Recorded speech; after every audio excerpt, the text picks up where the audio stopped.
Okay, good afternoon, everyone, and welcome to the webinar for Cyber Sense for the Families. I'll be your moderator for this webinar. My name is Sufyan Ali. I'm a science teacher, and currently I'm working as a vice principal for KG and primary section at Intellectual Schools for Inside International Campus. This webinar will be given by Ms. Maxine Wall. She is currently working as education advisor at our international campus. She is a UK citizen, and she has experience of over 30 years, including teaching, guidance and counseling. So now I would like to give the mic to Ms. Maxine. During this webinar, if you have any question, kindly write box, and at the end of the webinar, Ms. Maxine will try to answer. I will only want people kindly do not share your screen during the webinar. Do not use the annotation. It will be disturbing our webinar. So now let's hear Ms. Maxine. Good afternoon, everyone. Welcome. Thank you for joining us for this discussion on the use of media equipment, internet, and digital age that we now find ourselves in. So to start with, just an introduction of what our presentation is about today. So we'll cover the use of technology and the impact on society. We will look at the laws in Ethiopia on child crime relating to this. We will also look at solutions and ways in which issues can be addressed. A resource list will be provided to help you. And the aim of this presentation is to assist everyone to make positive use of the internet. So let's have a look at our digital landscape. We've got our mobile devices. We also have video games, which are nowadays linked to the internet. They didn't start that way, but they are now. We've got our social media and networking. We have our television. Some of the TVs are smart TVs. We've got our computers. And finally, we've got our social media platforms, which I'm sure everyone knows about. So let's have a look at the impact on young people of using the internet. Some of the positive things about them using the internet. Well, as you all know, they've got access to information more than ever before, which can be used as a research tool. There are many opportunities for contact with people and network building. Can you think of any other areas where the internet can be of benefit to young people?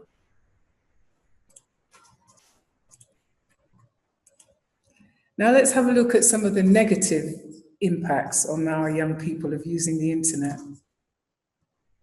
The use of computer games affects concentration span of young people and can cause flashbacks later of parts of the game's play, for example, violence.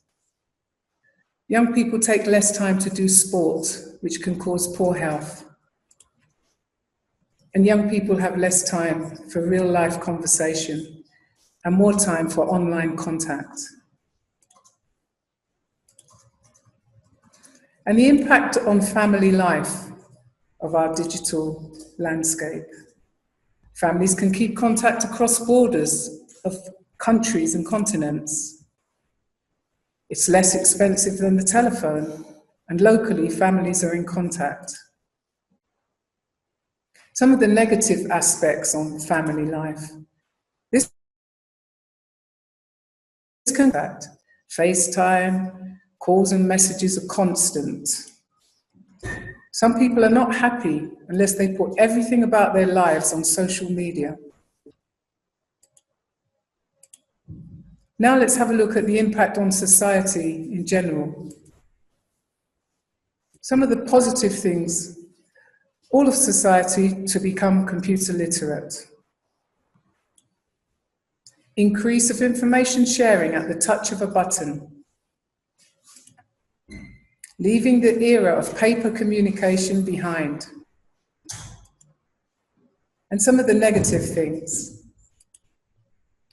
The need for constant reassurance through online communication, for example, comments and likes, via social media platforms, misunderstanding of people and situations because of no face-to-face communication. For example, someone can send someone a message or put something on a platform, and people are busy, people are living their lives, but because they don't get a response, they take offense, and that can cause misunderstanding.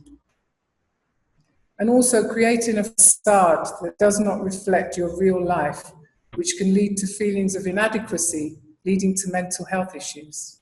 And I think that we've seen this ourselves with some social media users, that it's a bit of a fantasy, some of their profiling online and the things that they say and do. So it is a facade, it's not the real person.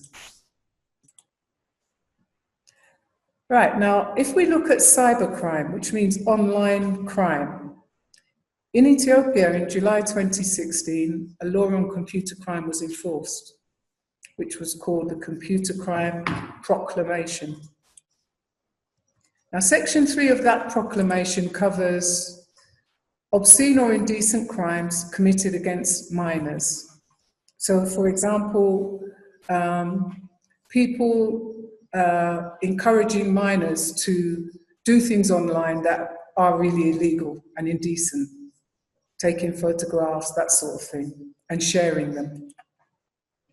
And then we've got crimes against the liberty and reputation of persons. And those crimes include things like insulting someone online, spreading a rumor, photoshopping pictures of someone online that's not the real person, sharing them, that sort of thing. So there are laws against it in this country.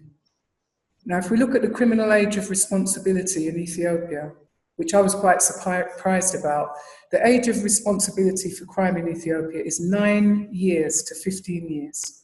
So that means if a child is charged with a crime between those ages, they will face a juvenile court. Between the ages of 15 and 18, the child will face normal criminal proceedings under special circumstances. So it will be a special judge that will sit because the child is under 18. But they still have to go through normal criminal proceedings. If you're above 18 years of age, the young person is fully criminally liable. So sending on a nude or half-nude photograph of someone, a video or other pornographic material is a criminal offence. Sharing a picture without permission of an owner can also be seen as an offence. Most young people of all ages are not aware of this fact. So sharing a picture without permission, I think a lot of people have done this. Even me, myself, I've done this. And you think, oh, that's a nice picture. Let me send it to my sister or my friend or my colleague. Not thinking that you might need to ask the person's permission before you send on the picture. So that in itself can be seen as an offence because you didn't ask permission before you sent that picture on. And as for sending on nude or half-nude photograph, that could be someone in their underwear or swimming costume or something, or worse.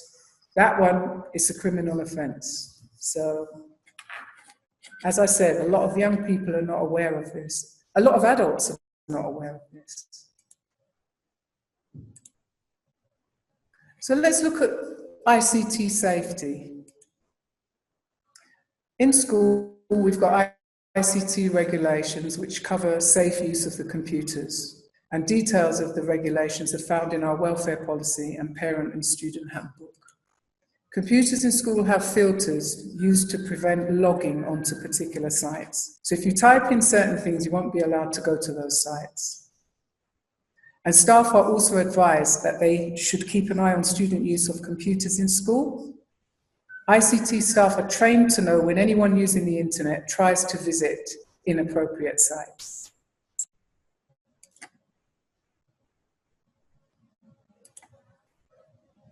Use of Facebook and social media platforms.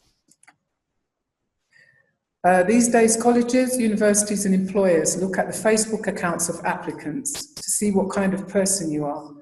So it's quite interesting that you can make an application now in your 11th, 12th grade to a college or a university abroad and not realize that your Facebook account, if you've got one, is actually being scrutinized.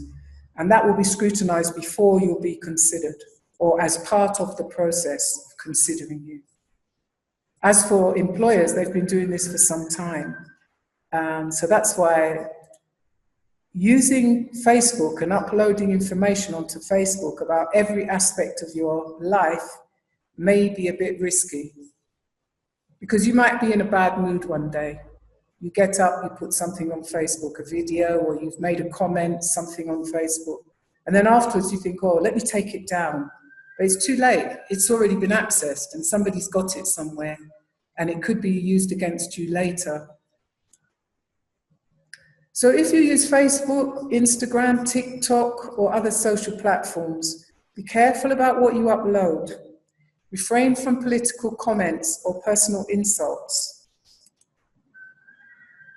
And if you are upset, never upload negative messages or videos that you may regret later.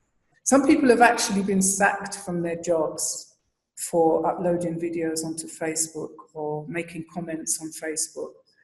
Much to their horror, they just didn't realize that they were even being watched by their employers.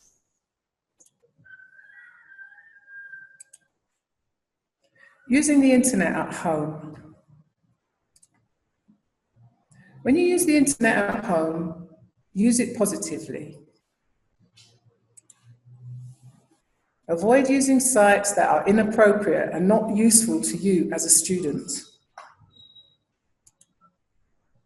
Limit the time you spend on social platforms. This one is a big one. And I remember when Facebook first came out, I was working in an office in West Africa. And I remember that lots of people were on Facebook. And they weren't doing their work. They were on Facebook a lot of the time and wasting their time on Facebook. And they would just go on Facebook and before they know it, an hour's gone. And it's just a total waste of time. They're not doing their jobs. And I'm sure people that use Facebook have experienced this. It kind of draws you in. You get involved and then the next thing you know, a lot of time has passed and it's taken your mind off what you're supposed to be doing. And it's not just Facebook, there are many other social platforms. So if there's no real purpose to your use of a social platform, ask yourself, why are you there? Why are you wasting your time?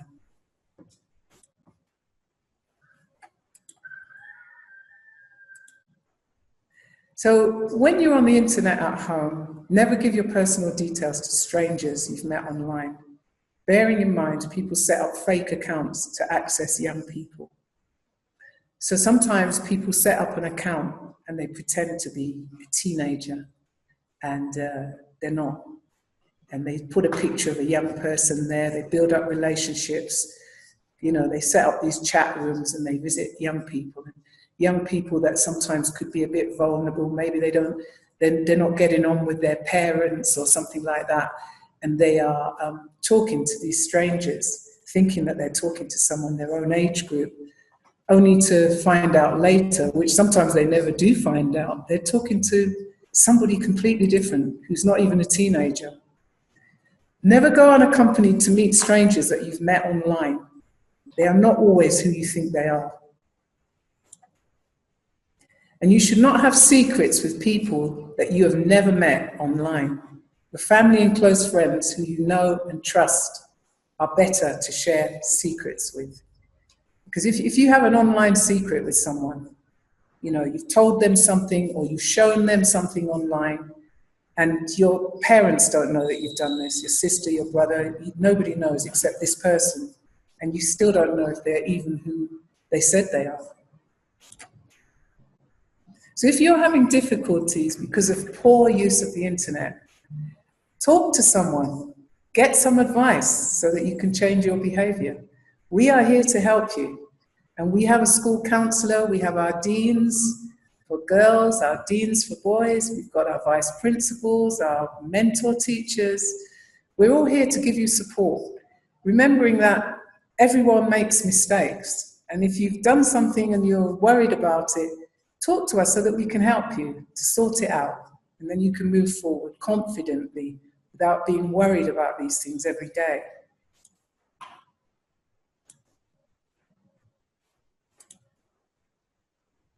So today we've just touched the surface with regards to our use of digital devices in our homes. We need to examine our own home culture around their usage. When I say examine your own home culture, if I would say now to parents, how you model your use of these devices, your children are always watching you. And if you're always on your devices, that's what they're seeing, and that's what they think they should also be doing. And discuss within your family so that everyone is aware of the consequences of misuse of these devices. Because if you are a minor, if you are under 18, obviously your parents are responsible for you. So if you get into problem because you've insulted someone online and someone goes to the police and then it ends up in court, it's a lot of stress for the family, for the whole family. So you have to discuss, how you're using your devices. And make sure that they are used in a way to enhance and educate you. Enhancing what you're learning at school and educating you. So these are some useful resources for you, for parents. Maybe we could put this on EduPage if you really needed this information. Screen Smart Parenting is a book. And I got a lot of information from that book when I was in Ghana, when I was building this presentation, because I first did this presentation when I was working there in an international school. Protection of Children on the Internet. These are books. So we've got Jodie Gold, and then we've got Protection of Children on the Internet, Kanika Seth, that's an Indian person. Then we've got this organization called kidshealth.org. These are organizations you can visit online to get advice. We've got YouTube Kids, Parental Controls, which was launched in the US in 2015. And the UK was supposed to follow on with also an app. And then there are some phone apps that you can use, that you can put on your children's phones to help. And if you've got satellite TV, I think that there's controls on your TVs that you can have to stop the children visiting certain channels. This is my internet, my email address. If you ever need to contact me with any questions, I'm here to answer any questions. And of course, we have our technical people here working ICT that can also answer any questions and advise you on some of the devices that your children may be using. Maybe you don't know how to put parental controls on them. So thank you very much for watching this presentation, and I'm here to answer any of your questions. Thank you.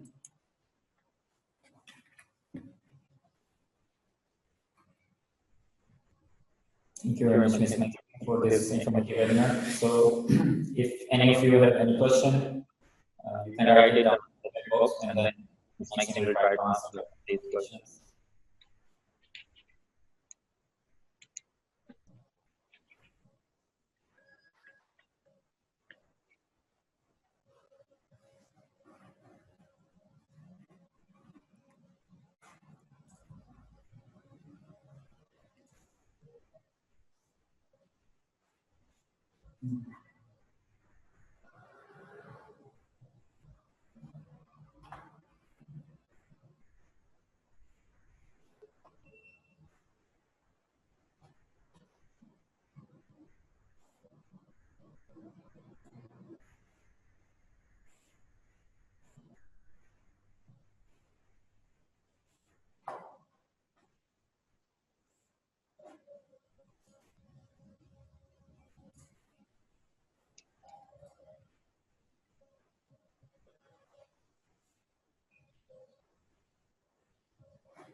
If you have any question, you can write in the chat box. So there is one question for Ms. Maxine. The question says, how old do you think my kids should use the internet? Well, I think increasingly the internet is being used at very young ages, as young as 4 and 5. Children in nurseries are using the internet. There are certain programs that they can use to learn. But as for browsing on their own, unsupervised, I wouldn't advise it before the age of 10, unsupervised.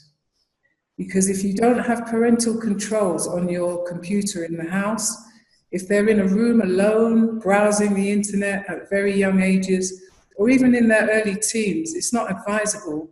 They should be using the internet with supervision, because sometimes children are using devices and their parents don't know what they're doing. And they say, oh, what are you doing? Oh, I'm doing research. But they're not even looking at what they're looking at. So they don't even know what the children are watching. So that one is a bit concerning if there's no parental controls on their devices.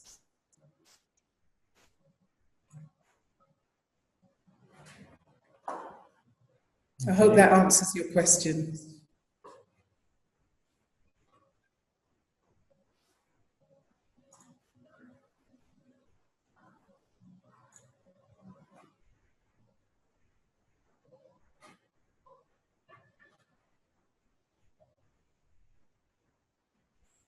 Okay, if there is any other question, you can take it.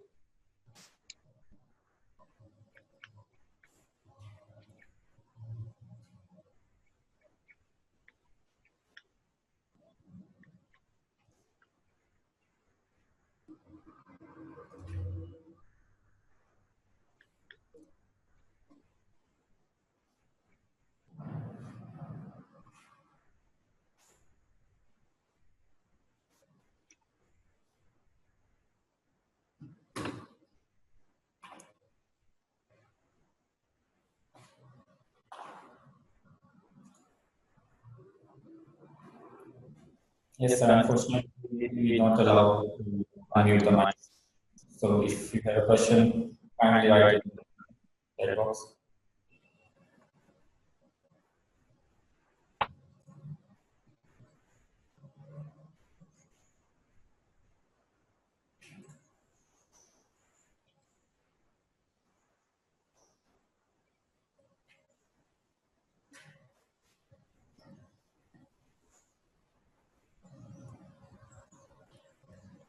So there is a request if we need to make a webinar how to make those parental control devices. That's a good suggestion. We can work on it. Thank you for your suggestions. And there is another question. Ms. Maxine, which parental control app would you recommend the best? Well, I think that's something that we would have to talk to our ICT department about, because I first did this presentation in 2015.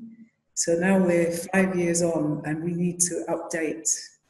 And I think that that's something I would discuss with our ICT department, but we can make that information public for you all on EduPage, because so much has happened in the last 4 to 5 years. The ones that I've given you, though, are good ones. And any one of those resources, if you tap into them and you ask questions, they will tell you. Even your actual phones that your children are using have got that information as apps, you know. So you go into the Play Store, I think.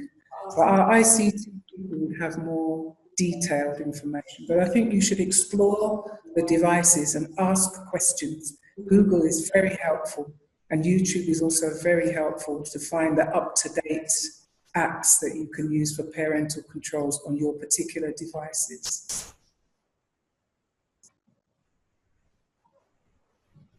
Thank you for your answers.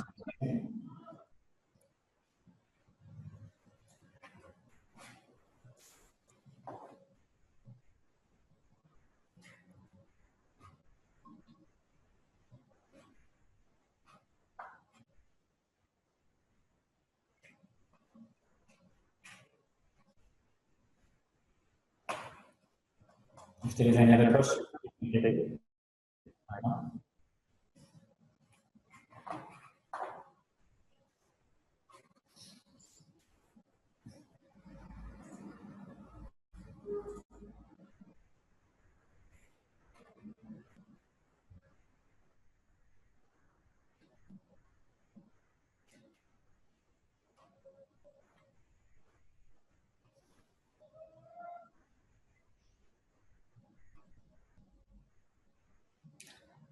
So thank you very much for coming, for joining us. I would also like to thank Maxine for this wonderful informative webinar.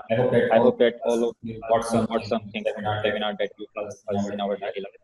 I would also like to remind you that we have these informative webinars every weekends, so we will get you time for our webinar. Thank you for joining us. We will see you again in our coming webinars. Have a nice and safe day. Thank you very much.